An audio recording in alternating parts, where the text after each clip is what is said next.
श्रील प्रभुपाद की जय।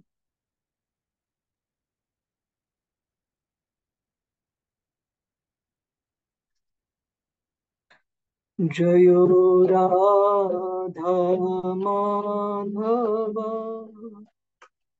जय कुंज बिहारी। जयो राधा माधव जय कुंज बिहारी। जय गोपी जन वल्लभा जय गिरिवरधारी। जय गिरिवरधारी। जय यशोदा नंदना जय व्रज जनर जय यशोदा नंदना जय व्रज जनरंजना जयो जमुना तीरावना चारी। जयो कुंज बिहारी। जयो जमुना तीरावना चारी। जयो कुंज बिहारी। जयो राधा माधव कुंज बिहारी। जय राधा माधव कुंज बिहारी। जय श्री कृष्ण चैतन्य प्रभु नित्यानंद श्री अद्वैता गदाधर श्रीवासादि गौर भक्तवृंदा। हरे कृष्णा कृष्ण कृष्ण हरे हरे हरे हरे रामो राम राम हरे हरे हरे कृष्णा कृष्ण कृष्ण हरे हरे हरे रामो राम राम हरे हरे हरे कृष्णा कृष्ण कृष्ण हरे हरे हरे रामो राम राम हरे हरे हरे कृष्णा कृष्ण कृष्ण हरे हरे हरे रामो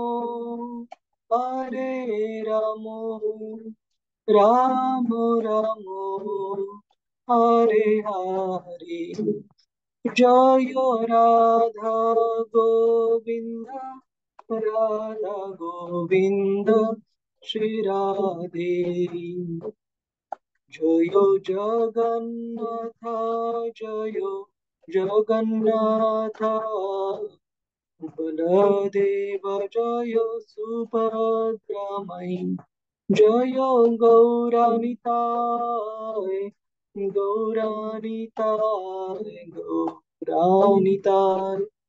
जय गौरानिताय जय जय प्रभुपाद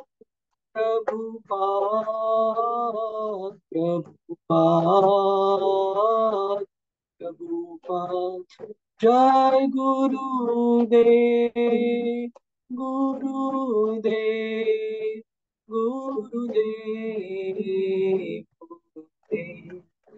हरिनाम संकीर्तन की जय। श्रील प्रभुपाद की जय। गुरु महाराज जी की जय।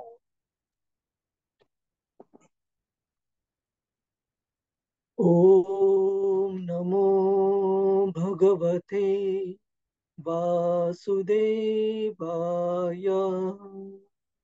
ओम नमो भगवते वासुदेवाय। ओम नमो भगवते वासुदेवाय। नारायणं नमस्कृत्य नरं चैव नरोत्तमं देवीं सरस्वतीं व्यासं ततो जयमुदीरये। नष्टप्रायेषु अभद्रेषु नित्यं भागवत सेवया भगवतीरुत्तमश्लोके भक्तिर्भवति नैष्टिकी। कृष्णाय वासुदेवाय देवकीनन्दनाय च नन्दगोपकुमाराय गोविन्दाय नमो नमः। ॐ अज्ञानतिमिरन्धस्य ज्ञानाञ्जनशलाकया चक्षुरुन्मिलितं येन तस्मै श्रीगुरवे नमः। श्रीचैतन्यमनोभीष्टं स्थापितं येन भूतले स्वयं रूप कदा मह्यं ददाति स्वपदान्तिकम्। वन्देऽहं श्रीगुरो श्रीयुतापदकमलं श्रीगुरून् वैष्णवांश्च। श्रीरूपं सागरजाता सहगना रघुनाथान्वितं तं सजीवं साद्वैतं सावधूतं परिजनसहितं कृष्णचैतन्यदेवं श्रीराधा कृष्णपदान् सहगना ललिता श्रीविशाखान्वितांश्च। हे कृष्ण करुणा सिन्धु दीनबन्धु जगत्पते गोपेश गोपिका कान्त श्रीराधा कान्त नमोऽस्तु ते। तप्त कांचन गौरांगी श्रीराधे वृंदावनेश्वरी वृषभानुसुते देवी प्रणमामि हरिप्रिये। वाञ्छाकल्पतरुभ्यश्च कृपा सिन्धुभ्य एव च पतितानां पावनेभ्यो वैष्णवेभ्यो नमो नमः। नम ॐ विष्णुपदाय कृष्णपृष्ठाय भूतले श्रीमते भक्तिवेदान्त स्वामिन् इति नामिने। नमस्ते सरस्वते देवे गौरवाणी प्रचारिणे निर्विशेष शून्यवादी पाश्चात्यदेशतारिणे। जय श्री कृष्ण चैतन्य प्रभु नित्यानंद श्री अद्वैत गदाधर श्रीवासादि गौर भक्त वृंद। हरे कृष्ण कृष्ण कृष्ण हरे हरे हरे राम राम राम हरे हरे। हरे कृष्णा प्रभुजीज माताजी, आपल्या सगळ्यांचं स्वागत आहे आजच्या श्रीमद भागवतम चर्चेमध्ये। आशा आहे की आपण सगळे आपल्या आपल्या कृष्ण भावनामृत जीवनामध्ये छान करत असावे। जसं आपण भौतिक जगतामध्ये कुणाला भेटल्यानंतर विचारतो एक फॉर्मॅलिटी किंवा सदाचार, काय म्हणतात मराठीमध्ये त्याला फॉर्मॅलिटीला, की कसे आहात तुम्ही, हाऊ आर यू. पण भक्त शिष्टाचार. शिष्टाचार शिष्टाचार म्हणून. पण खरं विचारायला पाहिजे की आध्यात्मिक जीवनामध्ये शेवटच्या क्षणासाठी जी परीक्षा आहे त्याची तयारी आपली कशी सुरू आहे. हा खरा शिष्टाचार आहे विचारण्याचा, की भौतिक जगत तर चालू राहील, पण आध्यात्मिक जगतात जाण्यासाठी जी आपली तयारी आहे. काय मी आज व्यवस्थित जप केला? जप करताना माझं लक्ष व्यवस्थित होतं? श्रील प्रभुपदांचं पुस्तक वाचलं का मी? भक्तांसोबत कधी संग केला मी शेवटचं? कधी ऐकलं कृष्णाबद्दल? ह्या गोष्टी आपण विचारायला पाहिजे खरं तर. आणि आता गेलेला रविवार खूप विशेष होता. गेल गेलेल्या रविवारी श्री जगन्नाथ स्वामींची रथयात्रा होती पुरीमध्ये आणि बऱ्याच ठिकाणी. तर इथे सिंगापूरला पण रथयात्रा होती, तर खूप छान झाली रथयात्रा. आणि अजून एक आहे, मला वाटतं 21चा वीकेंड जो आहे तो 21 तारखेला अजून एक रथयात्रा पण इथे होणार आहे. आणि यावेळेस रथयात्रेचं विशेष म्हणजे की जगन्नाथपुरीच्या खूप साऱ्या विशेष कथा आहेत. आपण कधी दुसऱ्या वेळेला चर्चा करू. पण ज्या कोणत्या ठिकाणी रथ पोहोचेल जगन्नाथपुरीच्या जगन्नाथ मंदिरापासून ते गुंडीच्या मंदिराच्या मार्गावर सूर्यास्त होईपर्यंत, तर ती रथयात्रा त्या दिवशी पहिल्या दिवशी त्याच ठिकाणी थांबवली जाते आणि दुसऱ्या दिवशी सूर्य उदयानंतर पुढे सुरू करतात. जगन्नाथजींची आरती वगैरे बाकीचे त्यांना भोग दाखवल्यानंतर पुढे सुरू करतात. तर मी काही वेळेस अटेंड केलेली जवळपास 2दा ज्यावेळेस रथ हा सूर्यास्तापर्यंत काही गुंडीच्या मंदिरापर्यंत पोहोचू शकला नाही. तर 2 दिवस मग त्यावेळेस जगन्नाथजींचं दर्शन घेण्यासाठी चांगली संधी उपलब्ध असते. कारण दुसऱ्या दिवशी एवढं अवघड नसतं दर्शन घेणं. रथयात्रेच्या दिवशी गर्दी भरपूर असते. तर यावेळेस पण तसंच होतं, की सूर्यास्तापर्यंत रथ मला वाटतं निघण्यासाठीच उशीर झाला आणि सूर्यास्तापर्यंत रथ गुंडीच्या मंदिराला पोहोचू शकला नाही. तर आशा आहे, की किमान आपल्यापैकी सर्वांनी ऑनलाईन का होईना रथयात्रा थोडा वेळ का होईना पाहिली असावी आणि जगन्नाथजींचं सुंदर दर्शन घेतलं असावं. खूप अलका माताजी, तुम्ही हात वर केलेलं काही विचारायचंय का? नाही, हरे वाच कृष्ण प्रभूजी, दंडवत प्रणाम. दंडोस माताजी. मला काय सांग, म्हणजे तुम्ही आता म्हणाले ना सिंगापूरची रथयात्रा, माझा भाऊ हां, असतो सिंगापूरला, तर त्याने ती अटेंड केली, त्याने फोटो पाठवले. मला इतका आनंद झाला. मी तर ऑनलाईन बघितलं, पण तो पण तिथे जाऊन बघतो आहे, ह्याचा मला खूप आनंद झाला. म्हणून मला तुम्हाला सांगावंसं वाटलं. खूप खूप छान हरे माताजी. कृष्ण प्रभूजी. आणि तुम्ही जगन्नाथपुरीच्या रथयात्रेचं पाहिलं का तुम्ही? क्लिप किंवा ऑनलाईन लिंक? हो जगन्नाथपुरीच्या रथ हां, हो खूप हो, छान. पाहिली पाहिली. हरे कृष्ण. हरे कृष्ण प्रभू. कुणाच्या लक्षात दंडवत. आहे, की दंडवत माताजी. कुणाच्या लक्षात आहे मागच्या वेळेस आपण कोणत्या मुद्द्यावर चर्चा केलेली? हरे कृष्ण.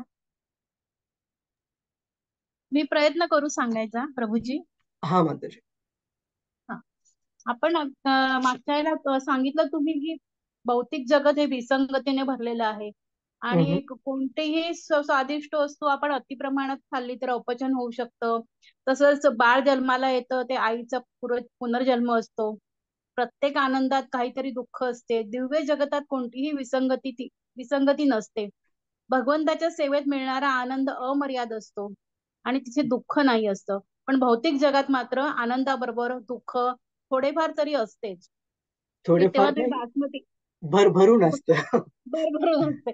तर तेव्हा तुम्ही बरोबर. बासमती तांदूळाचं छान उदाहरण दिलं, की खरोखर बासमती तांदूळाचा भात आपल्याला खायला खूप छान वाटतो. पण जर खडा आला तर मग आपलं ते खाणं असं आपल्याला बेचव वाटायला लागतं, की अरे रे असं कसं असं. तसं तसंच आपण भौतिक सुखाच्या पाठी राहिलो तर एकावर एक याप्रमाणे आपल्याला आनंदाबरोबर सुखाबरोबर दुःख मिळतं. आणि शिवाय असं पण की श्रीकृष्ण माखन चोर म्हणून प्रसिद्ध आहे. पण त्यांना भौतिक जगातील चोरांना जशी शिक्षा मिळते तशी मिळत नाही. तर त्यांचे कौतुकच होते. नंतर उत्कृष्ट काव्याने भगवंताची स्तुती आपण केली तर तो एक श्रुती मंत्रच आहे असं म्हटलं.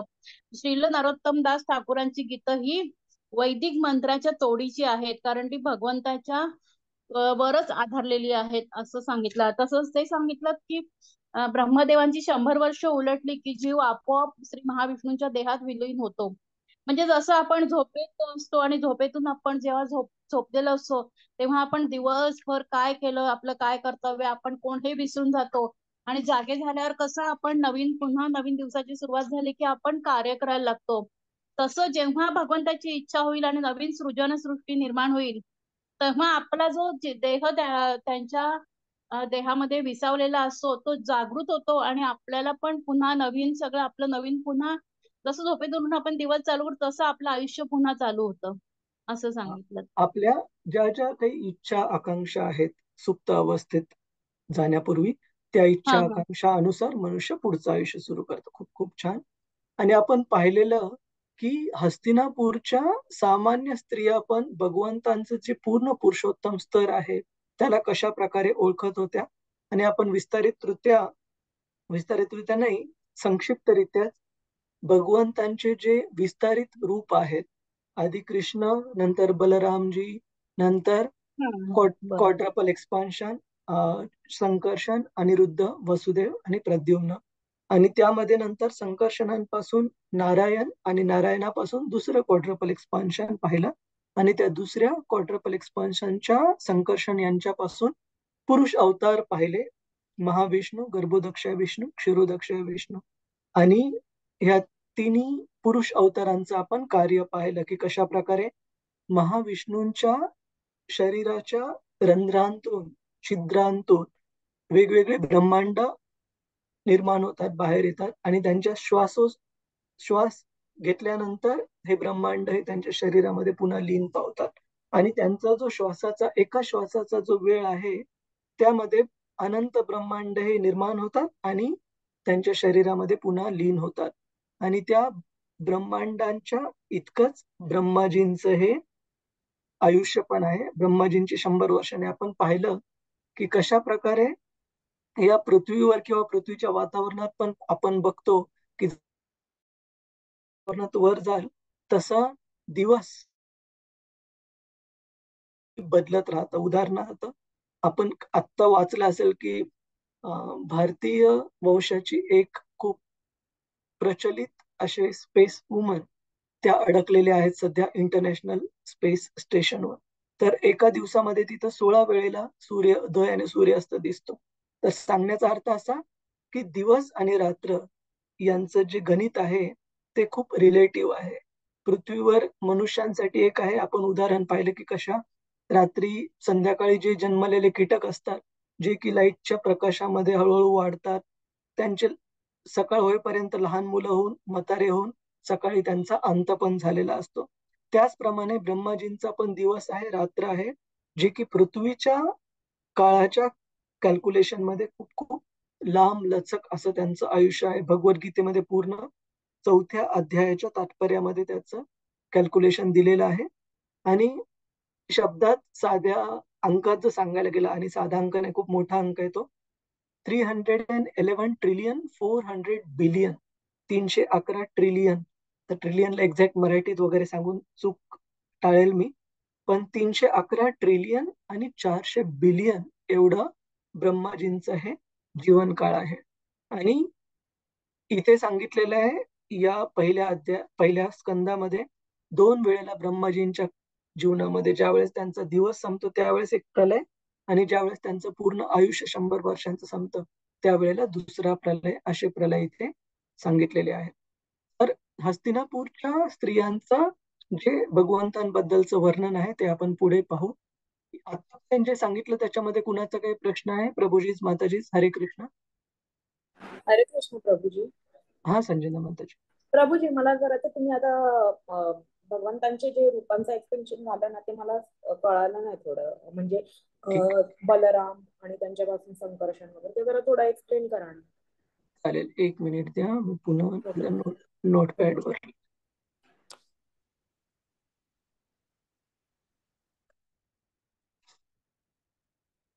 सर्वात आधी भागवतात आपण पाहिलं 3ऱ्या अध्यायामध्ये, जिथे सूत गोस्वामी सांगत आहेत की भगवंतांच्या वेगवेगळ्या अवतारांचं, गुण अवतार, मन्वंतर अवतार, लीला अवतार यांचे खूप संक्षिप्त मध्ये यादी दिल्यानंतर सूत गोस्वामी सांगतात की एतेच अंश कला पुंसा कृष्णस्तु भगवान स्वयं. शौनकादी ऋषी मुनींना सांगतात की ही जी काही मी छोटीशी यादी दिलेली आहे वेगवेगळ्या अवतारांची, हे कृष्णाचे छोटे अंश आहेत. एतेच अंश कला पुंसाम, ज्याप्रमाणे चंद्राच्या वेगवेगळ्या छोट्या छोट्या कला असतात त्याचप्रमाणे या भगवंतांचे विस्तारित रूप किंवा वेगवेगळ्या प्रकारचे अवतार आहेत. आणि कृष्णच तू भगवान स्वयं. कृष्ण हे सर्व अवतारांचे अवतारी म्हणजे स्त्रोत आहेत. तर सर्वात अगोदर कृष्ण, कृष्णानंतरचं सर्वात पहिले विस्तारित रूप आहे बलराम. तर आपल्यापैकी मदत कराल, मला सांगाल बलरामजी नंतर पुढे कोण? संकर्षण. हा, हे जे क्वाड्रपल एक्सपान्शन आहे त्याच्यात सिक्वेन्स महत्वाची नाहीये. तुम्ही प्रद्युम्न जरी सांगितलं तरी काय हरकत नाही. संकर्षण पुढे अनिरुद्ध. अनिरुद्ध, वासुदेव हा नारायण. नारायण नारायण. दुसरं नारायण, वैभव नारायण प्रकाश हा हा. संकर्षण, अनिरुद्ध, वसुदेव आणि प्रद्युम्न. Very good. दृष्टांत आहे याच्यात नाही ना? नाही नाही नाही, हे भगवंतांची विस्तारित रूप आहे, त्याच्यामध्ये नाही. तर मी संकर्षण मला मुद्दाम कळलं नाही ते. हा, म्हणूनच म्हटलं. हा. या संकर्षणानंतर पुढे कोण विस्तारित रूप आहे भगवंतांचं? पुरुष अवतार. हा, त्याच्यामध्ये अजून एक आहे संकर्षण. नारायण. नारायण, खूप छान. नारायण. आणि ह्या नारायणानंतर याच नावाचे दुसरे क्वाड्रपल एक्सपान्शन विस्तारित रूप. आणि दुसऱ्या क्वाड्रपल एक्सपान्शनच्या संकर्षणापासून पुढे काय? पुरुष अवतार. पुरुष अवतार. आणि कोणते कोणते पुरुष अवतार?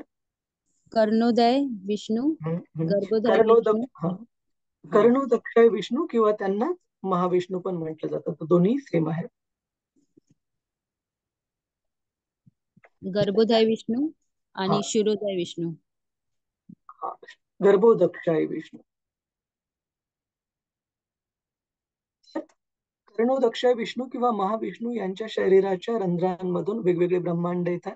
प्रत्येक ब्रह्मांडामध्ये गर्भोदक्षाय विष्णू प्रवेश करतात. गर्भोदक्षाय विष्णूंच्या नाभीतून उगवणाऱ्या कमळातून ब्रह्माजींची उत्पत्ती होते.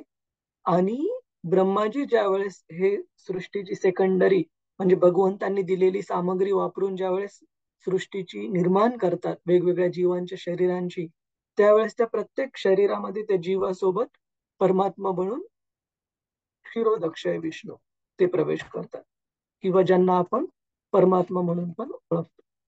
तर अंडांतरस्थम परमाणु चयातरस्थम, प्रत्येक जीवामध्ये क्षीरोदक्षय विष्णू आहेत आणि प्रत्येक अणुरेणू कणांमध्ये पण परमात्मा रूपामध्ये क्षीरोदक्षय विष्णू आहेत. ठीक आहे. तर हे खूप शॉर्ट मध्ये झालं भगवंतांचं जे विस्तार कसे आहेत. पण याचं जर विस्तृत रूप पाहायचंय तर भागवतात पण दिलेलं आहे आणि चैतन्य चरितामृत मध्ये पण दिलेलं आहे. ते आपण मोठा जो चार्ट आहे तो कधी दुसऱ्या वेळेला चर्चा करू. पण हे संक्षिप्त मध्ये झालं संजना माताजी. हो प्रभूजी. प्रभूजी, मग हे अनिरुद्ध, प्रद्युम्न वगैरे हे भगवंतांचे जे होऊन गेले मुलं वगैरे आणि नातवंड त्यांच्यामधलं आहे का? हे ऐकून घ्या, हे भगवंतांची मुलं नातवंड नाहीये, ते भगवंत स्वतः आहेत, त्यांचं विस्तरित रूप आहे. ठीक आहे. आता आपल्या भौतिक जगतामध्ये मुलगा हा वडिलांचा रिप्रेझेंटेटिव्ह असतो, वडिलांची कॉपी असतो.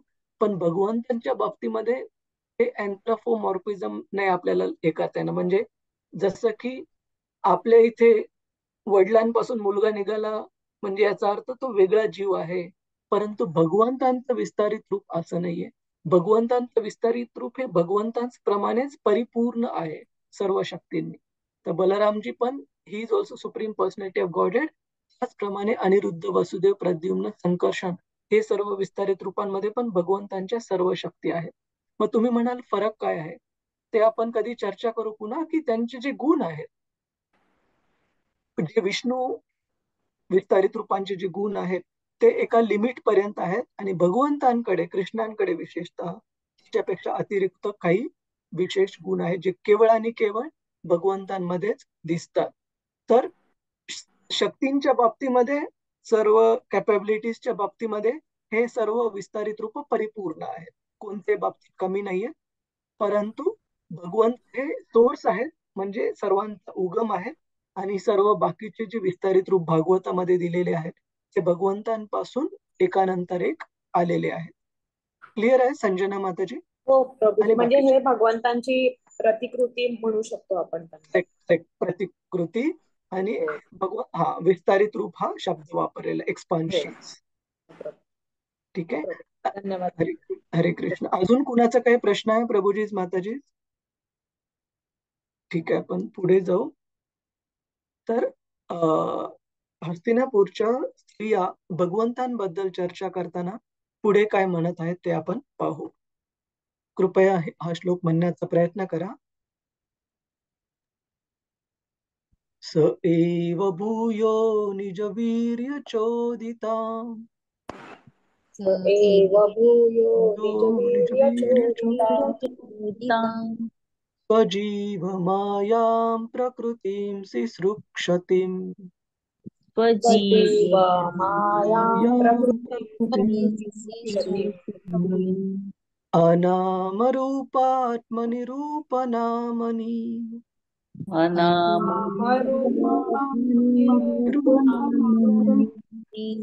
विदित समानोऽनुससार शास्त्रकृत्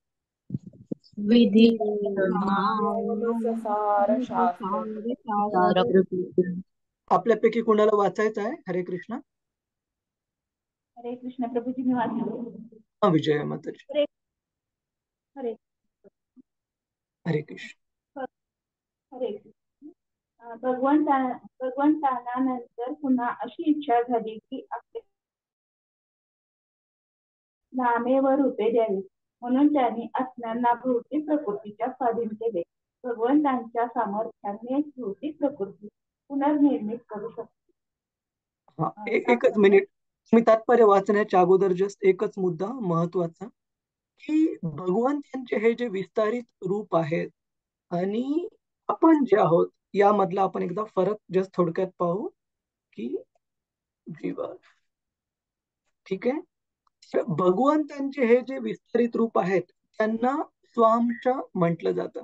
स्वांश म्हणजे जे की विष्णू रूप आहेत, हे सगळे पूर्ण पुरुषोत्तम भगवान आहेत.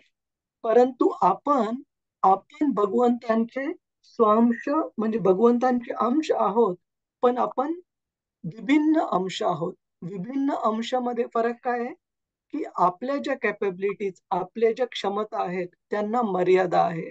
आपल्याकडे अमर्यादित मात्रेमध्ये भगवंतांचे जे गुण किंवा भगवंतांचे ऐश्वर्य, भगवंतांच्या ज्या शक्ती आहेत त्या अमर्याद मात्रेमध्ये या जीवांमध्ये नाहीये. त्याच्यामुळे आपण अणु आहोत. We are infinitesimal, Krishna is infinite. आपण खूप सूक्ष्म आहोत आणि कृष्ण हे खूप विभू आहेत, महान आहेत.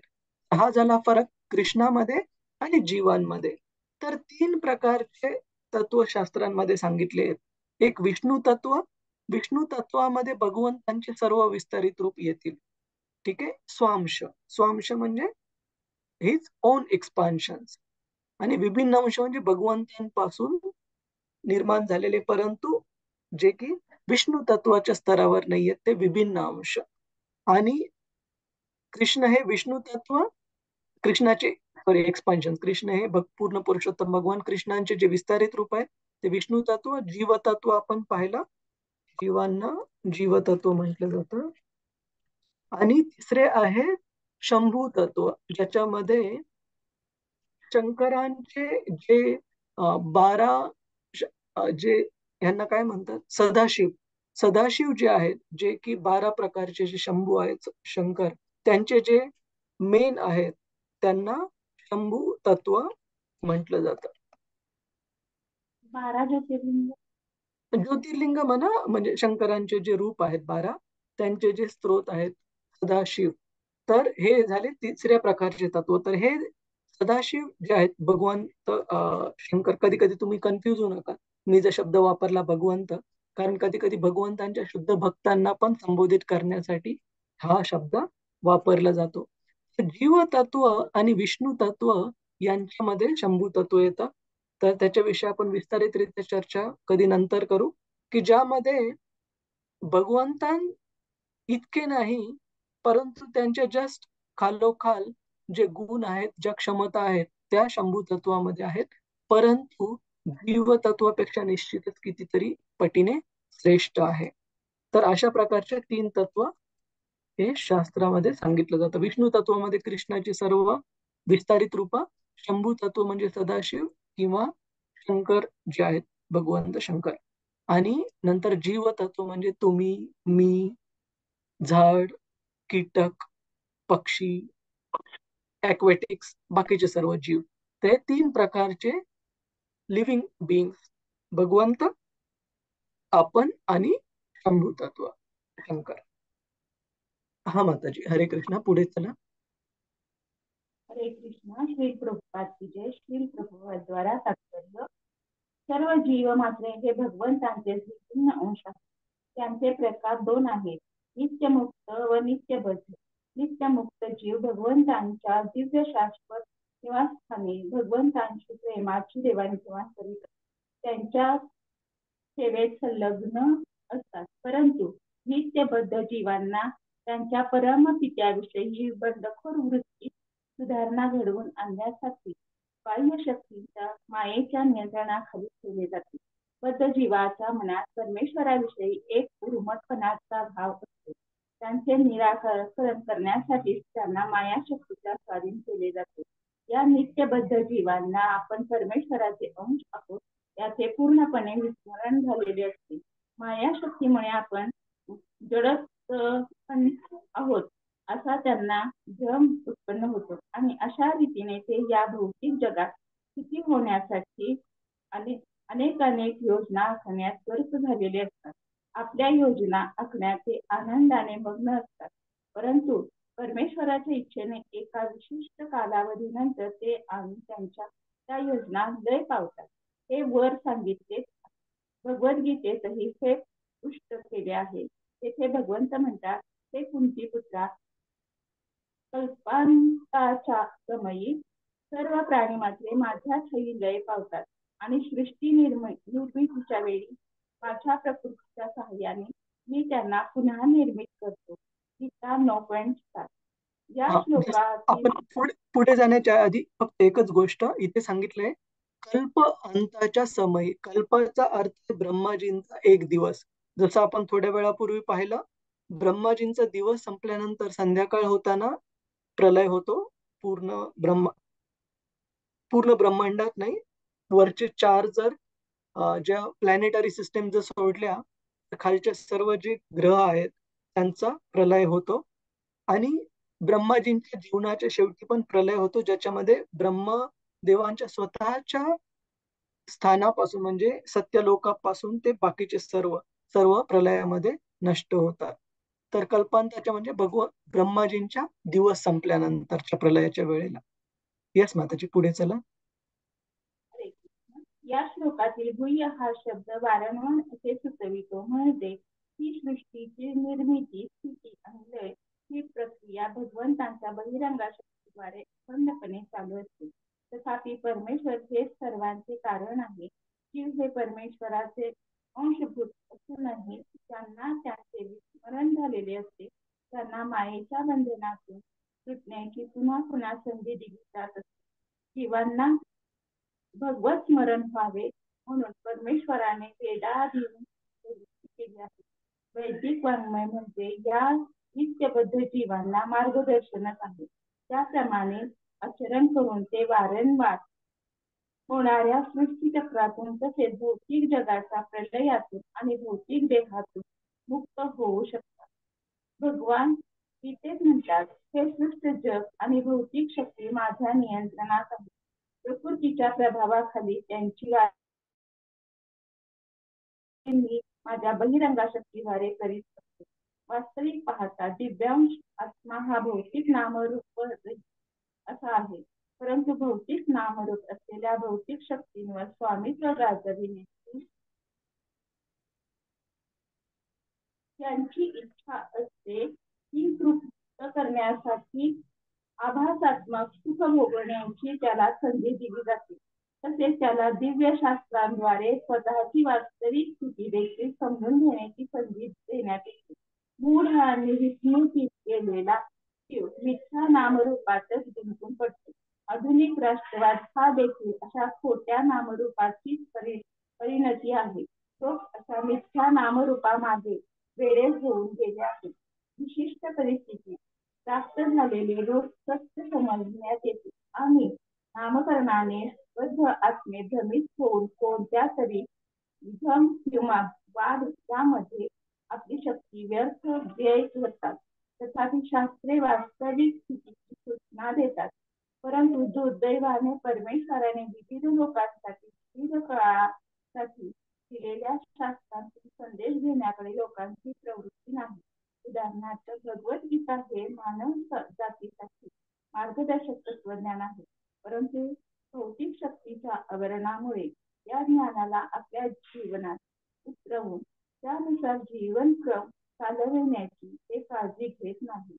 ज्याने भगवद्गीतेचे तत्वज्ञान पूर्णपणे आत्मसात केलेले आहे त्यांच्याकरिता भगवान हा स्नातकोत्तर अभ्यासक्रम आहे. दुर्दैवाने लोकांना त्यांच्यात स्वारस्य नाही आणि म्हणून जन्ममृत्यूच्या एलकाऱ्या घालण्यासाठी असे जीव मायेच्या अधीन होऊन पडले आहेत. हरे कृष्ण. हरे कृष्ण. श्रील प्रभुपाद की जय. इथे तात्पर्यामध्ये श्रील प्रभुपादजी सांगत आहेत की कशा प्रकारे दोन प्रकारचे जीव विभिन्न अंश या पूर्ण आध्यात्मिक जीवनात आणि भौतिक जगात आहेत. दोन प्रकारचे जीव कोणते? एक आहे नित्यमुक्त आणि एक आहे नित्यबद्ध. तर नित्यमुक्त म्हणजे असे जीव जे की नेहमी भगवंतांच्या सेवेमध्ये जोडलेले आहेत. त्यांना कधीही भगवंतांपासून विमुख होऊन स्वतंत्र रीतीने भौतिक आनंद उपभोगण्याची कधीही इच्छा ते करत नाहीत. भगवंतांची सेवा हेच त्यांच्यासाठी सुख झालं, हेच त्यांच्यासाठी खरं आनंदाचं साधन झालं. जसं तुकाराम महाराजांचा पण तो अभंग आहे ना की पाहिन श्रीमुख आवडीने, की शुद्ध भक्ताचं जे आनंद आहे ते भगवंतांना सेवा अर्पण करण्यामध्ये आहे, भगवंतांचं सुंदर रूप पाहण्यामध्ये आहे. परंतु काही प्रकारचे भगवंतांचे विभिन्न अंश आहेत आपल्यासारखे, जे की भगवंतांपासून विमुख होऊन या भौतिक जगामध्ये आनंद उपभोगण्याचा प्रयत्न करत आहेत. तर या नित्यबद्ध म्हणजे ह्या थोडस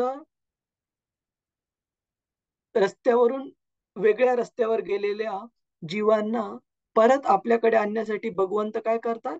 बाह्य शक्तीने, बहिरंग शक्तीने त्यांना वळणावर आणण्याचं काम करतात. ज्या प्रकारे आपण उदाहरण पाहू शकतो की वडिलांसाठी, आईसाठी त्यांचा मुलगा, त्यांचं मुलगी, त्यांचे अपत्य हे निश्चित खूप त्यांच्यावर प्रेम असतं. पण कधी कधी असा मुलगा जर वाया गेला असेल, बिघडलेला असेल, समजा काही वेळेला आपण बघतो की मोठ्या मोठ्या शहरांमध्ये खूप सारे डी ॲडिक्शन सेंटर म्हणजे कोणतंही व्यसन सोडवण्यासाठी व्यसन मुक्ती संस्था ह्या निघालेल्या आहेत. त्यांना डी ॲडिक्शन सेंटर, व्यसन मुक्ती केंद्र असं म्हटलं जातं. तर असे वडील कधी कधी मुलगा चुकीच्या व्यसनाला बळी पडलेला असताना त्या मुलाला 6 महिन्यांसाठी, 1 वर्षासाठी त्या व्यसन मुक्ती केंद्रामध्ये टाकतात. आणि त्या व्यसन मुक्ती केंद्रामध्ये टाकल्यानंतर त्या मुलाचा काही लाडवाड केला जातो का? अजिबात नाही. त्याला त्या व्यसनापासून दूर करण्यासाठी डिसिप्लिन म्हणजे शिस्तबद्ध जीवन शिकवलं जातं. सकाळी लवकर उठणं, शिस्तबद्धरित्या वेगवेगळ्या चांगल्या सवयी आत्मसात करणं आणि त्यानंतर हळूहळू चांगल्या कार्यामध्ये जोडल्या जाऊन मग त्या व्यसनापासून अधिक काळ दूर राहून मग पूर्णपणे त्या व्यसनापासून मुक्ती प्राप्त करणे. तर त्यावेळेला कधी कधी त्या व्यसनमुक्ती केंद्राचे जे वॉर्डन असतात, तिथले जे हेड असतात, तर ते कधी कधी नवीन आलेल्या लोकांशी त्यांना कठोरपणे वर्तन पण करावं लागतं, जेणेकरून ते लोक पुन्हा चुकीच्या ज्या सवयी आहेत त्यांना बळी पडणार नाही. तर असं नाही की वडिलांना आनंद आहे की आपल्या मुलाशी कोणीतरी कठोर व्यवहार करत आहे, पण काय उद्देश आहे प्रभूजीच माताजीच वडिलांचा मुलाला व्यसनमुक्ती केंद्रामध्ये पाठवण्यामागे? त्याने काय होतं? सुधारावं अशी इच्छा असते आई हा, वडिलांची. त्यांनी सुधरावं आणि त्या व्यसनापासून त्यांना मुक्ती प्राप्त व्हावी. त्याच प्रकारे भगवंत पण आपली जी बहिरंग शक्ती आहे, माया शक्ती, त्या बहिरंग शक्तीला एका वॉर्डन प्रमाणे या भौतिक जगतामध्ये नियुक्त करतात. आणि त्या बहिरंग शक्ती, माया शक्तीचं कार्य आहे की जे भगवंतांपासून विमुख होऊन भौतिक आनंद उपभोगण्याचा प्रयत्न करणारे जे जीव आहेत त्यांना तो भौतिक आनंदाचा हे दाखवायचा, कॅरेट दाखवायचा आणि दांडू देऊन त्यांना सरळ करायचं. तर त्याच्यामुळे आपण बघतो मागच्या वेळेस पण आपण खूप सारे उदाहरण पाहिले. या भौतिक जगात मधले जे आकर्षित करणारे जे सुख आहेत ते अंततः आपल्याला दुःखाचंच कारण ठरतात. आणि भगवद्गीतेमध्ये पण एक सुंदर श्लोक येतो, आपण तो एकदा श्लोक पाहण्याचा प्रयत्न करू. यम येही संस्पर्शजा भोगा. 5व्या अध्यायामध्ये 22वा श्लोक आहे. तुम्ही कृपया म्हणण्याचा प्रयत्न करा. आणि आपल्याकडे भगवद्गीता नोटबुक असतील तर तुम्ही ते नोट पण करून ठेवा. 5वा अध्याय 22वा श्लोक. येही संस्पर्शजा भोगा ये हि संस्पर्श भोगा दुःख योनय एव ते दुःखयोनव एव ते आद्यन्तवन्त कौन्तेय आद्यन्तवन्त कौन्तेय न तेषु रमते बुधः. न तेषु रमते बुधः. तर भगवंत या ठिकाणी सांगत आहेत की अशा प्रकारचं जे भौतिक सुख आहे, जे कशाने प्राप्त होतं?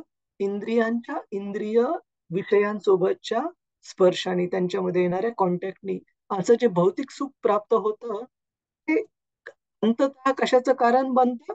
दुःख योनय एव ते. अंततः त्याच्यातून दुःखच मिळणारे हे शुअर शॉट आहे, भगवंत सांगत आहेत. का त्याच्यामुळे दुःख मिळणार आहे? कारण असे भौतिक सुख जे आहेत, भगवद्गीता सांगते आदि अंत वंत कौंतेय, त्याला सुरुवात आहे आणि त्याला शेवट पण आहे. असं कोणतंच भौतिक सुख तुम्ही सांगू शकणार नाही ज्याला अनंत आहे, ज्याला शेवट नाहीये. केवळ आध्यात्मिक सुखच अनंत असू शकते. आदि अंतवंत कौंतेय, असं जे भौतिक सुख आहे त्याला सुरुवात आहे आणि अंत पण आहे, हे कौंतेय, हे अर्जुन. आणि त्यामुळे बुद्ध म्हणजे इंटेलिजंट, जे खरंच बुद्धिमान व्यक्ती आहेत, ते अशा भौतिक सुखामध्ये रममान होत नाहीत. कशामुळे रममान होत नाहीत? कारण त्या भौतिक सुखाला सुरुवात आहे आणि अंत आहे. आणि अंततः ते सुख निघून गेल्यानंतर काय नक्की प्राप्त होतं? दुःख योनय एव ते. आणि आपण प्रत्येकाने आपल्या मनामध्ये विचार करू शकता, कोणते भौतिक सुख तुम्ही विचार करा.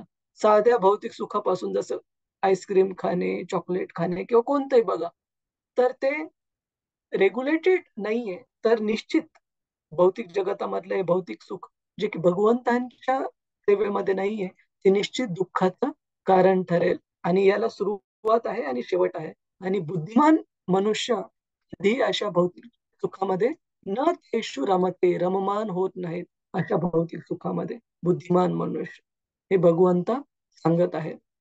तर अशा जीवांसाठी जे की ह्या प्रतिबिंब असणाऱ्या, आध्यात्मिक जगताचं प्रतिबिंब असणाऱ्या भौतिक जगतामध्ये भगवंतांपासून विमुख होऊन भौतिक सुख प्राप्त करण्याचा प्रयत्न करत आहेत, भगवंत त्यांना मायाशक्तीच्या आधिपत्याखाली सोडतात. आणि मायाशक्ती त्यांना प्रेमाने काही सांगत नाही. मायाशक्तीने एकच शिकवते की भौतिक सुख प्राप्त करायचा प्रयत्न केला की दांडू मिळणार. त्या प्रकारे जे बद्ध जीव आहेत त्यांना दुरुस्त केलं जातं. तर मायाशक्तीमुळे अशा भ्रमित जीवांना इथे भगवंतांपासून विमुख होऊन भौतिक जगतामध्ये आनंद उपभोगण्याचा संधी दिली जाते. आणि त्यानंतर त्यांना रिफॉर्मेशन केलं जातं, त्यांना दुरुस्त केलं जातं. आणि या श्लोकातील भूय शब्द वारंवार, म्हणजे जोपर्यंत असा भगवंतांपासून विमुख झालेला जीव सुधारणार नाही, तोपर्यंत त्याला जन्म, मृत्यू, जरा, व्याधी अशा चक्रातून वारंवार या भौतिक जगतामध्ये यावं लागेल आणि बहिरंग शक्तीद्वारे अखंड शिक्षा भोगावी लागेल. कुणाला काही प्रश्न आहे प्रभूजीच, माताजीच, या मुद्द्यावर? आपण मागे पण एकदा एक उदाहरण सांगितलेलं तुमच्या लक्षात असेल की आपण वर्गातली अशी मुलं आहोत ज्यांना की क्लास टीचरनी वर्गाच्या बाहेर उभं केलेलं आहे. कशामुळे? आपल्या स्वतंत्र मनोवृत्तीमुळे. आपल्या भगवंतांच्या सेवेमध्ये आपल्याला आनंदी नाही व्हायचं, तर त्यांच्यापासून विमुख होऊन स्वतंत्रपणे आनंद उपभोगायची आपली जी इच्छा आहे, त्याच्यामुळे आपण हे खोड्या करणाऱ्या मुलांसारखं आपण पण क्लासरूमच्या बाहेर उभा केलेला आहोत. आणि क्लासरूमच्या आतमध्ये जे भगवंतांचे नित्यमुक्त जे भक्त आहेत ते सर्व आध्यात्मिक जगतामध्ये आहेत 75%. आपण जे भौतिक जगतामध्ये आहोत ते 25% आहोत. कुणाचा काही प्रश्न आहे? प्रभूजीच माताजीच, हरे कृष्ण. क्लिअर आहे आपल्या सगळ्यांना की कशा प्रकारे भौतिक जगत बनतं, भगवंत कोणत्या प्रकारच्या जीवांना पाठवतात आणि कशा प्रकारे त्या जीवांना रिफॉर्म, त्यांची जी मानसिकता आहे विकृत, ती दुरुस्त करण्यासाठी मायाशक्ती कशा प्रकारे काम करते या भौतिक जगतामध्ये. ठीक आहे, कुणाचा काही प्रश्न नाहीये तर आपण पुढे जाऊ. श्लोक क्रमांक 23. कृपया तुम्ही म्हणण्याचा प्रयत्न करा. स वा अयं यत् पदमत्र सूरयो सवायं यत्पदमत्र सूरयो जितेन्द्रियानिर्जितमातरीश्वनः जितेन्द्रियाणि पश्यन्ति भक्त्युत्कलितामलात्मना पश्यन्ति भक्त्युत्कलितामलात्मना नन्वेष सत्वं परिमार्ष्टुमर्हति नन्वेषसत्त्वं परिमार्ष्टुमर्हति. कुणाला वाचायचं आहे? हरे कृष्ण. मी वाचू प्रभूजी? हरे कृष्ण प्रभूजी. अलका माताजी, तुम्ही सुरुवातीला वाचला होता ना एक श्लोक? आपण नाही, एकदा मी वाचलं नव्हतं मी. ठीक आहे, चालेल, वाच. हरे कृष्ण. या ठिकाणी भगवान श्रीकृष्ण दिव्य रूपात उभे आहेत. आपल्या एकनिष्ठ भक्तिमय सेवेने आणि आपली इंद्रिय व जीवन वारंवार सतत संयम ठेवून ज्यांनी आपली अंतःकरणे निर्मळ आणि निष्पाप बनवली आहेत आणि भौतिक चेतनेपासून जे पूर्णपणे शुद्ध झालेले आहेत, अशा असंख्य परमभक्तांनी त्यांचे दिव्य रूप प्रत्यक्ष अनुभवले आहे. आपले जीवन शुद्ध करण्याचा हाच एकमेव मार्ग आहे. तात्पर्य श्रील प्रभुपादजी द्वारा. भगवद्गीतेत सांगितल्याप्रमाणे भगवंतांच्या सत्य स्वरूपाचे केवळ शुद्ध भक्तीनेच आकलन होते. त्याचप्रमाणे येथेही सांगितले आहे की ज्यांनी आपल्या कठोर भक्तीने आपल्या अंतःकरणातून भौतिकतेची धूळ पूर्णपणे झाडून काढली आहे, अशाच महान भक्तांना भगवान जसे आहेत तसे अनुभवता येतात. जितेंद्रिय म्हणजे ज्याने आपल्या इंद्रियांवर पूर्ण नियंत्रण प्राप्त केले आहे. इंद्रिये म्हणजे आपल्या शरीरातील क्रियाशील भाग आहेत आणि त्यांच्या क्रिया थांबवता येत नाही. योग प्रक्रियांच्या कृत्रिम उपायांनी इंद्रियांना स्थिर करण्याचे प्रयत्न पूर्णपणे विफल झाले आहेत. अशा विश्वामित्रासारख्या श्रेष्ठ योगांच्या बाबतीत सुद्धा समाधी लावून विश्वामित्र मुनी आपल्या इंद्रियांचे नियंत्रण करीत. पण जेव्हा मेनका अप्सरा त्यांच्या दृष्टीपथात आली तेव्हा ते वासनेला बळी पडले आणि इंद्रिय संयमाचे त्यांचे कृत्रिम उपाय निष्फळ ठरले. परंतु शुद्ध भक्तांच्या बाबतीत काय घडते? एखादी गोष्ट करण्यासाठी वा न करण्यासाठी येथे कोणतीही कृत्रिम नियंत्रणे घालण्यात येत नाहीत, तर त्यांना विविध हितकारक कार्यात गुंतवले जाते. इंद्रिये जेव्हा अधिकाधिक आकर्षक गोष्टींमध्ये गुंतवलेली असतात तेव्हा अन्य निकृष्ट विषयांकडे ती आकर्षित होण्याचा प्रश्नच नसतो. भगवद्गीतेत असे सांगितले की इंद्रिय अधिक चांगल्या कार्यात गुंतवूनच त्यांचे नियंत्रण साधता येते. भगवंताची निष्ठेने सेवा करावयाची म्हटले की इंद्रियांचे शुद्धीकरण तरी करावे लागते अथवा त्यांना सेवेच्या कामी नियुक्त करावे लागते. अशी एकनिष्ठ सेवा म्हणजे निष्क्रियता नव्हे. भगवंताच्या सेवेसाठी केलेली कोणतीही कृती तिचे भौतिकत्व हरवून दिव्य होते. जर त्यात कोणाला भौतिकता जाणवली तर ते अज्ञानाचे लक्षण होय. भगवान वासुदेवांपेक्षा श्रेष्ठ असे दुसरे काहीही नाही. श्रवणेंद्रियाची ग्रहण क्षमता दीर्घकाळपर्यंत जर अधिकाधिक वाढवित नेली तरच ही वासुदेव संकल्पना विद्वानाच्या अंतःकरणात क्रमाक्रमाने आकार घेत जाते आणि वासुदेव हेच सर्वस्व असे ज्ञान झाले की मगच ही प्रक्रिया संपते. भक्तांच्या एकनिष्ठ समर्पणशील सेवेमध्ये हीच पद्धती प्रथम पासून अवलंबली जाते आणि भगवंताची कृपा झाली की भगवानच भक्ताच्या अंतःकरणातून आंतरिक सूचनेद्वारे सर्व वस्तुस्थितींचे ज्ञान प्रकट करतात. त्यामुळे समर्पण भावनेने भगवंताची सेवा करणे हाच इंद्रिय दमनाचा सोपा आणि एकमात्र उपाय आहे. धन्यवाद. श्रील प्रभुपादजी की जय. की जय. हरे कृष्ण. हरे कृष्ण. तर इथे भगवद्गीतेत एक खूप सुंदर श्लोक येतो, त्याचा रेफरन्स इथे तात्पर्यामध्ये श्रील प्रभुपादांनी दिलेला आहे. तो श्लोक आहे, परम दृष्ट्वा निवर्तते.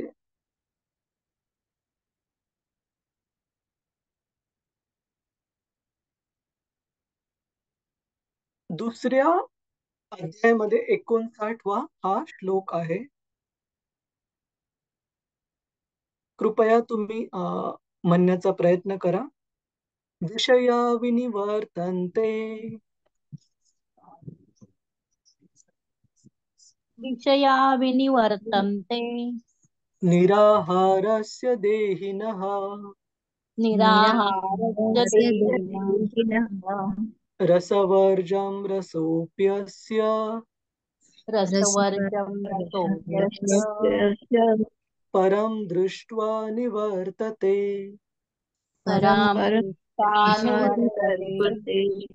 तर इथे या दुसऱ्या अध्यायामधल्या श्लोकामध्ये भगवंत सांगतात की ज्या वेळेस आपण इंद्रियांना काही श्रेष्ठ स्तराचा आनंद देतो, श्रेष्ठ स्तराचा आनंद देतो, त्यानंतर जो खालच्या स्तराचा आनंद आहे तो नॅचरली, स्वाभाविकतः, स्पॉन्टेनियसली तो निकृष्ट वाटायला लागेल. जसं की आपण नेहमी उदाहरण देतो की आपलं जर घरातून निघताना पोट जर व्यवस्थित भरलेलं असेल भगवंतांच्या प्रसादाने विशेषतः, तर बाहेर आपण चालताना आजूबाजूच्या कोणत्या स्वीटच्या दुकानामध्ये, कोणत्या दुकानामध्ये काही जे रस्त्यावरचे उघड्यावरचे खाद्यपदार्थ ठेवलेले असतील, तर आपलं पोट व्यवस्थितरित्या भरलेलं आहे तर आपलं मन तिकडे आकर्षित होणार नाही. कितीही ते पदार्थ आकर्षित जरी दिसत असले, आपलं मन कधी तिकडे जाणार नाही. का? कारण भगवत प्रसादाने विशेषतः आपलं पोट हे व्यवस्थितरित्या भरलेलं आहे. त्याच प्रकारे भगवंत भगवद्गीतेत सांगतात की ज्या वेळेस आपण आपल्या इंद्रियांना उच्च स्तरावरची एंगेजमेंट, उच्च स्तरावरचं भगवंतांची जी सेवा आहे त्याच्यामध्ये संलग्न करतो, त्यानंतर इंद्रिय भोगाचा जे खालच्या स्तरावरचा जो आनंद आहे उपभोगाचा, तो मनुष्याला कधीही आकर्षित करणार नाही. जर आपण इंद्रियांना एक सुपेरियरला आपण मराठीत काय म्हणतो प्रभूजीच माताजीच? चांगल्या स्तरावरची, हा मत, हा उच्च उच्च, हा उच्च उच्च उच्च स्तरावर जर आपण सेवेमध्ये, सेवेच्या आनंदामध्ये जर आपण इंद्रियांना तो आनंद दिला, तर जे जे साधारण स्तरावरचे जे आनंद आहेत भौतिक, त्याकडे कधीही इंद्रिय आकर्षित होणार नाहीत. आणि त्याकरिता प्रभुपादजी इथे तात्पर्यामध्ये सांगतात की कोणत्याही भौतिक जे कन्स्ट्रेंट्स किंवा रिस्ट्रिक्शन्स, भौतिक जे नियंत्रणाचे जे साधनं आहेत, त्या भौतिक नियंत्रणाच्या साधनेतून हे इंद्रिय जे आहेत ते सुधारणारे नाहीये. इंद्रियांना जर दुरुस्त करायचं आहे तर केवळ आणि केवळ भगवंतांच्या एकनिष्ठ सेवेमध्येच त्यांना उच्च स्तरावरचा आनंद आपल्याला दाखवावा लागेल, तरच ते खालच्या साधारण आनंदाला त्याग करण्यासाठी तयार होतील. आणि हा जो उच्च श्रेष्ठ जो असा आनंद आहे तो भगवंतांच्या केवळ आणि केवळ सेवेमध्ये आहे. आणि श्रील प्रभुपादजी तात्पर्यामध्ये उदाहरण देतात विश्वामित्र मुनींचं, की आपण बघतो भगवंतांचे शुद्ध भक्त बनण्याच्या अगोदर विश्वामित्र मुनींचं त्यांना आपण साधारण नाही समजायला पाहिजे. नंतर भगवंतांचे शुद्ध भक्त झाल्यानंतर ते प्रभू श्री रामचंद्रांचे पण गुरुच्या रूपामध्ये रामचंद्रांनी स्वीकारलं त्यांना, रामचंद्र आणि लक्ष्मणजी. तर आपण बघतो की असे विश्वामित्र ज्यावेळेस त्यांच्या शुद्ध भक्त होण्याच्या आधीच्या काळामध्ये योगिक साधनेने आपल्या इंद्रियांवर नियंत्रण प्राप्त करण्याचा प्रयत्न करत होते. आणि इंद्र जे की देवतांचे राजा आहेत, त्यांना अशी मनामध्ये असुरक्षिततेची भावना आली की कदाचित हे या स्वतःच्या इंद्रियांना नियंत्रित करून यांना स्वर्ग लोकाचं पद प्राप्त करायचंय, स्वर्ग लोकाचा राजा होण्याचं. आणि अशी असुरक्षिततेची भावना आल्यामुळे स्वर्गातल्या अप्सरा पाठवून आधी मेनकेद्वारे यांचं, विश्वामित्र मुनींचं अधपतन झालं. तर सांगण्याचा अर्थ असा की कोणत्याही भौतिक मार्गाद्वारे जर आपण इंद्रियांना वश करण्याचा, नियंत्रित करण्याचा प्रयत्न केला तर ते कधीही शक्य नाहीये. केवळ एकाच गोष्टीने हे नियंत्रणात येतील, ते म्हणजे त्या इंद्रियांना उच्च श्रेष्ठ स्तराच्या आनंदाचा आपल्याला चव द्यावी लागेल, आणि जी केवळ आणि केवळ भगवंतांच्या सेवेमधून तो आनंद प्राप्त होईल. कुणाचा काही प्रश्न आहे प्रभूजीच माताजीच? उदाहरण पाहायचं आहे आपल्याला याच्यावर? खूप सारे उदाहरणं आहेत. कोणी सांगू शकेल एखादं उदाहरण आपल्याला लक्षात आहे का? कशा प्रकारे भगवंतांच्या सेवेला प्राप्त केल्यावर मनुष्य हा साधारण सुखासाठी लोभी राहत नाही, कारण त्याला श्रेष्ठ स्तरावरच्या आनंदाची चव लागते. कोणी एखादं हरिदास उदाहरण? ठाकूर हा हरिदास माताजी. ठाकूर प्रभूजी. हरिदास ठाकूर हे तर भगवंतांचे शुद्ध भक्त होते, आणि ते भगवंतांच्या याच्यामध्ये जोडल्या गेल्यामुळे हरिनामामध्ये नियमितरित्या ज्यावेळेस साक्षात माया देवीने पण त्यांची ज्यावेळेस परीक्षा घेतली त्यावेळेस त्यांचं लक्ष विचलित झालं नाही. परंतु आपण अशा एखाद्या भक्ताचं उदाहरण बघत आहोत की जे की अगोदर भौतिक गोष्टींसाठी खूप लालसी होते, खूप लोभी होते, परंतु भगवंतांच्या सेवेमध्ये श्रेष्ठ आनंदाचा स्तर प्राप्त झाल्यावर ते भौतिक आनंदाला त्यांनी कसं नाकारलं. वाल्मिकी हा वाल्मिकी मुनी, जे की हायवे रॉबर म्हणजे दरोडेखोर वगैरे असे कार्य करणारे वाल्मिकी ऋषी, त्यांचे एक उदाहरण आहे. अजून आपण उदाहरण पाहू शकतो भौतिक इच्छा आकांक्षा सुरुवातीला असणाऱ्या भक्ताचं, म्हणजे ध्रुव महाराजांचं, की ध्रुव महाराजांची जी भौतिक लालसा होती, इच्छा होती, ती तुमच्या माझ्या कोणाच्याही भौतिक अपेक्षा एस्पिरेशन्स पेक्षा खूप वरच्या स्तरावरची होती भौतिक इच्छा. त्यांना आपल्या पंजोबांपेक्षा मोठं म्हणजे ब्रह्माजींपेक्षा श्रेष्ठ असं राज्य प्राप्त करायचं होतं. परंतु असे ध्रुव महाराज ज्यांनी की आपल्या वडिलांकडून आणि सावतरायकडून झालेल्या अपमानाचा बदला घेण्याकरता भगवंतांकडून इतकं श्रेष्ठ राज्य प्राप्त करण्याची इच्छा ठेवली, तेच ध्रुव महाराज ज्यावेळेस भगवंतांचं त्यांना दर्शन प्राप्त झालं, त्यांचा जो साक्षात्कार होता, त्यांना जे वाटलं ते म्हणाले की हे प्रभू, मी आतापर्यंत काचेच्या तुटलेल्या फुटक्या तुकड्यांसाठी लालसा करत होतो, काचेच्या फुटलेल्या तुकड्यांबद्दल ते प्राप्त करण्यासाठी, परंतु मला तुमच्या दर्शनाच्या रूपामध्ये साक्षात हिरा प्राप्त झालेला आहे, आणि त्याच्यामुळे मला ते काचेचे तुटलेले तुकडे प्राप्त करण्याची काही इच्छा नाहीये आता. परंतु भगवंतांनी त्यांचं हृदय शुद्धीकरण करून त्यांनी एकदा इच्छा विचार केलेली, भगवंतांनी ती पूर्ण केली. त्यांना ध्रुव तारा, पोल स्टार हे राज्य प्रदान करून, जे की ब्रह्माजींचा जो सत्यलोक आहे तो पण ब्रह्माजींच्या जीवनाच्या शेवटी प्रलय पावतो, परंतु पोल स्टार ध्रुव तारा जो आहे तो भगवंतांच्या कृपेने त्यानंतर पण शाश्वत राहतो. ऑफकोर्स असं नाही की ध्रुव महाराज नेहमी त्याच पोल स्टार वर राहतील, सबसिक्वेंटली भगवत धामात पण जातील, परंतु ब्रह्माजींपेक्षा श्रेष्ठ असं त्यांना ठिकाण प्राप्त झालं, जे की प्रलयाने पण अफेक्ट होणार नाही. तर अशा प्रकारे आपण या तात्पर्यामध्ये पाहिलं की भगवंतांच्या एकनिष्ठ समर्पणशील सेवेमध्ये जर आपण गुंतवलं स्वतःच्या इंद्रियांना, तर आपल्याला पण भगवंतांची अशा प्रकारे कृपा प्राप्त होऊन श्रेष्ठ आनंदाच्या स्तराची चव मिळेल. मग आपलं जे मन आहे ते तुच्छ अशा अशा आनंदाच्या प्रती त्याच्या पाठीमागे धावणार नाही. तर आपण एक श्लोक पाहू अजून, श्लोक क्रमांक 34-24, आणि मग आपण कन्क्लूड करू. कृपया तुम्ही म्हणण्याचा प्रयत्न करा. अयम सख्य नुगीत सकथो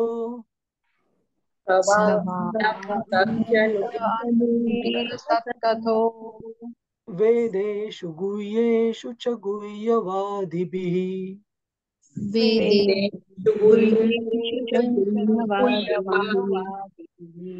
य एक ईशो जगतात्मलीलया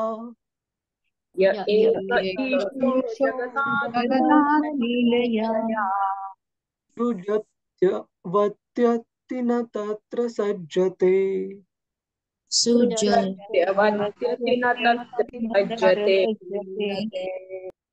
अनुवाद कोण वाचणार आहे आता? हरे कृष्ण प्रभूजी, मी वाचू? हा, क्षितिजा माताजी. हरे कृष्ण. हरे कृष्ण.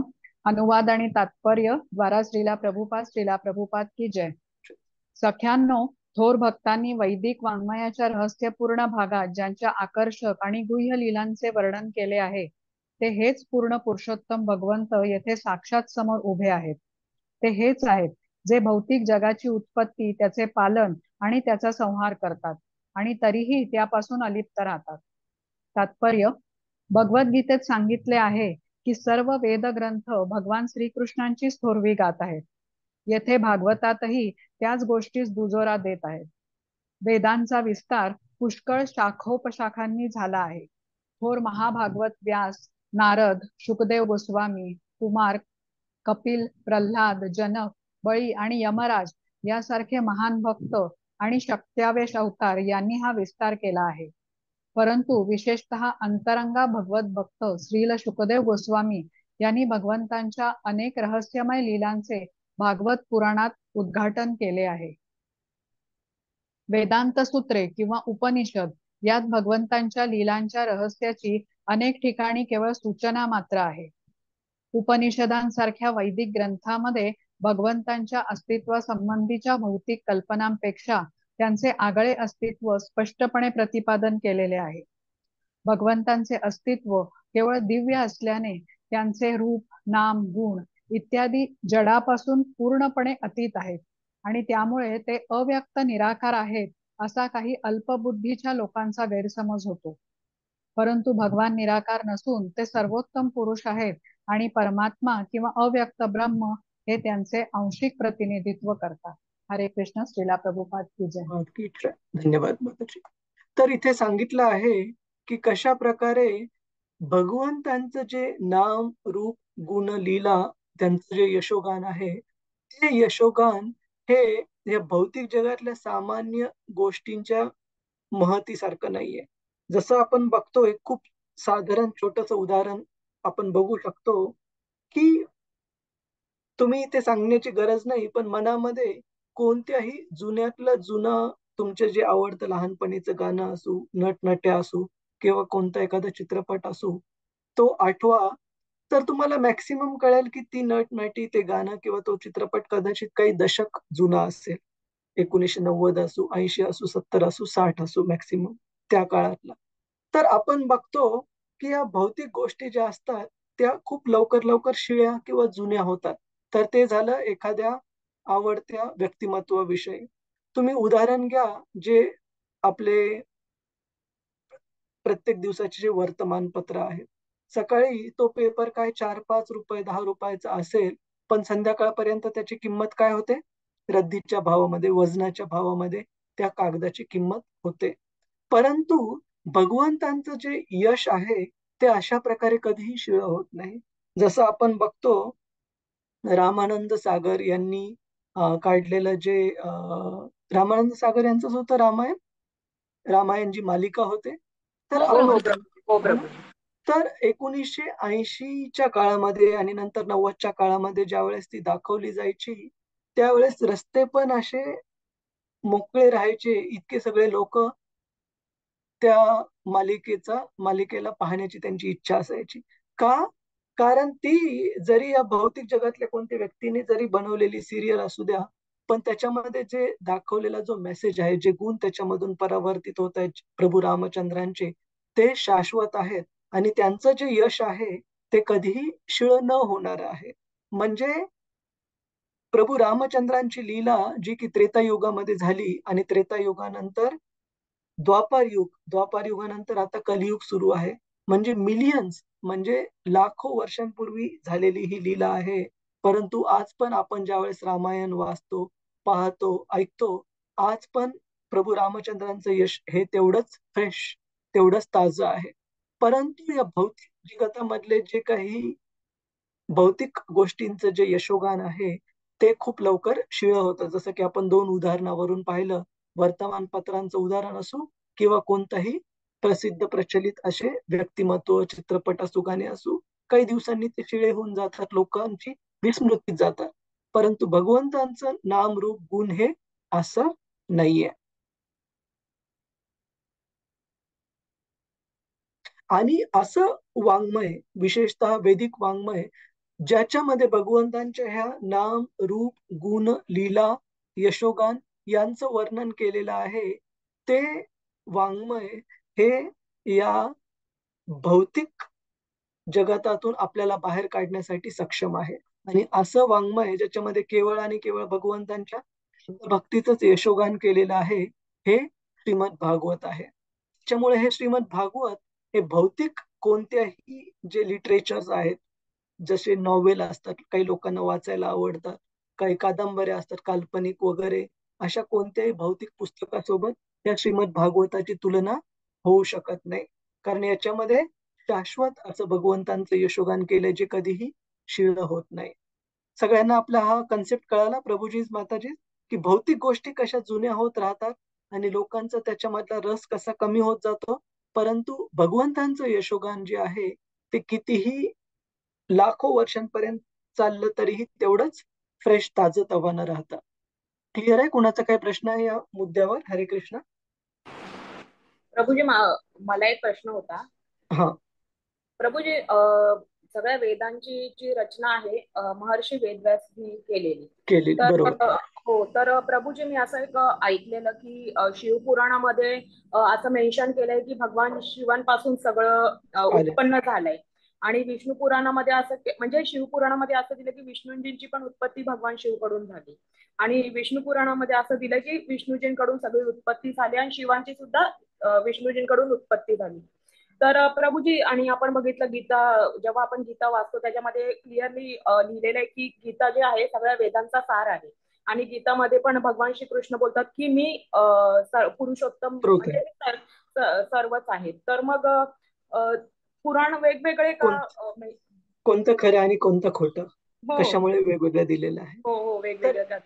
तर हे बघा, वैदिक वाङ्मय जे आहे श्रील व्यासदेवांनी लिहिलेलं, हे सर्व वैदिक वाङ्मय काही शुद्ध भक्तीच्या स्तरावरच्या भक्तांसाठी, लोकांसाठी लिहिलेलं नाहीये.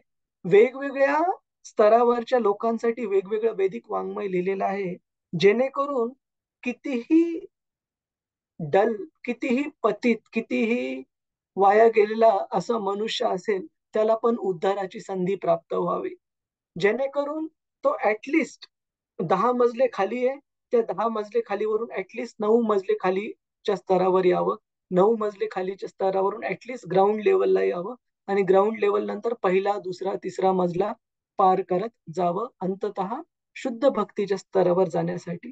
आपण असं म्हणू शकत नाही की कारण हा मनुष्य हा खूप गेलेला आहे, वाया गेलेला आहे, त्याच्यामुळं त्या व्यक्तीला काहीच उद्धार करण्याचा मार्ग आपण देण्याची गरज नाही. व्यासदेवांनी जे वैदिक वाङ्मय दिलंय, प्रत्येक स्तरावरच्या माणसाच्या उद्धारासाठी हळूहळू त्याला भक्ती मार्गावर येण्यासाठी ज्या काही आवश्यक आहेत ते हळूहळू 1 बाय 1 त्यांना आणलेलं आहे. मी तुम्हाला एक साधं उदाहरण देतो. ज्या वेळेस लहान मुलांना, तुम्ही पाहिलेलं आहे माताजी, संजना माताजींनी प्रश्न विचारला.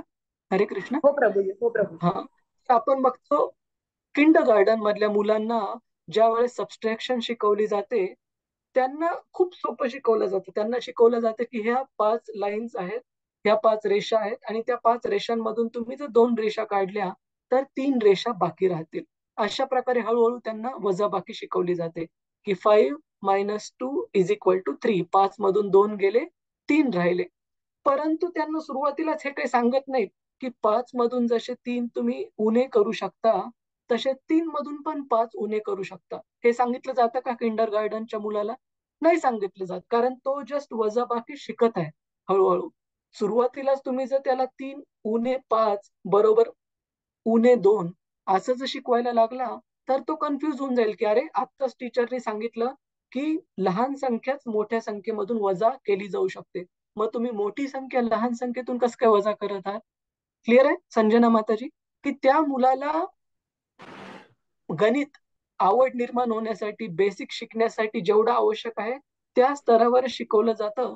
पुढे मोठ्या वर्गामध्ये गेल्यावर त्याला हे पण कळतं की अरे, केवळ छोटा नंबर मोठ्या नंबर मधून उणे नाही होऊ शकत, तर उलट पण करता येऊ शकतं. मग त्याला हळूहळू बाकीचं जे गणितातले जे कॉम्प्लेक्सिटी आहेत, किचकट आहेत, डेरिव्हेटिव्ह असो, इंटिग्रेशन असो, त्याचं इंट्रोडक्शन दिलं जातं. त्याचप्रमाणे एक उदाहरण सांगतो तुम्हाला मी. ज्यावेळेस लॉर्ड जीसस क्राइस्ट, येशू ख्रिस्त, मिडल ईस्टर्न म्हणजे मराठीत काय म्हणतो आपण त्यांना, मिडल ईस्टर्न भागामध्ये ज्यावेळेस त्यांचा प्रचार प्रसार करत होते, अशा काही काही त्यांना सूचना द्याव्या लागल्या माताजी, तिथल्या लोकांना प्राणी स्तरावरून मनुष्य स्तरावर आणण्यासाठी, की जसं की किमान आपल्या कुटुंबामध्ये आपण आपली माता असू, बहीण असू, मुलगी असू यांच्याशी संबंध ठेवू नये. तर आपण म्हणू की अरे हे काय सांगण्याची गोष्ट आहे का, हे तर बेसिक कोणत्याही सिव्हिलाइज माणसाला माहिती असायला पाहिजे. पण त्या काळामध्ये काही काही लोक त्या स्तरावरचं पण पतन झालेले होते, की जसं कुत्रे, मांजर, डुक्कर हे काही आपल्या नातेसंबंधांमध्ये काही भेदभाव करत नाही. त्यांच्यासाठी कुणी असेल तरी त्यांच्या इंद्रिय भोगाचीच प्राथमिकता असते. परंतु मनुष्यामध्ये आणि प्राणी मात्रांमध्ये तो फरक आहे की अ सिव्हिलाइज ह्युमन बिंग, सिव्हिलाइजला आपण मराठीत काय म्हणतो? हरे कृष्ण. सुसंस्कृत. सुसंस्कृत जो मनुष्य आहे तो काही काही हे बेसिक नियम पालन करतो, जेणेकरून मनुष्यामध्ये प्राणी मात्रामध्ये फरक राहावा.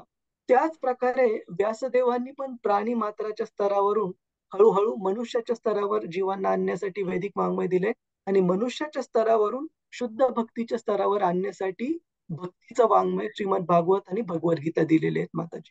त्याच्यामुळे वेगवेगळ्या प्रकारचे जे उपनिषद असू द्या, पुराण असू द्या, त्या वेगवेगळ्या स्तरावरच्या लोकांना हळूहळू वर आणण्यासाठी आहे. त्याच्यामुळे तुम्ही असं नका विचारू की 2 - 5 काय दिलेलं नाहीये बालवाडीच्या गणितामध्ये. क्लिअर आहे माताजी? हो प्रभूजी. हरे कृष्ण. हरे कृष्ण प्रभूजी, धन्यवाद. खूप खूप धन्यवाद. थोडासा आज एक्स्ट्रा वेळ घ्यावा लागला, त्याबद्दल माफी असावी. अजून कोणाचा काही प्रश्न आहे प्रभूजी, माताजी? ठीक आहे, खूप खूप धन्यवाद. रतिरूपा माताजी, तुम्ही एकदा रेकॉर्डिंग बंद करा प्लीज. हाँ हाँ हो प्रभु जी.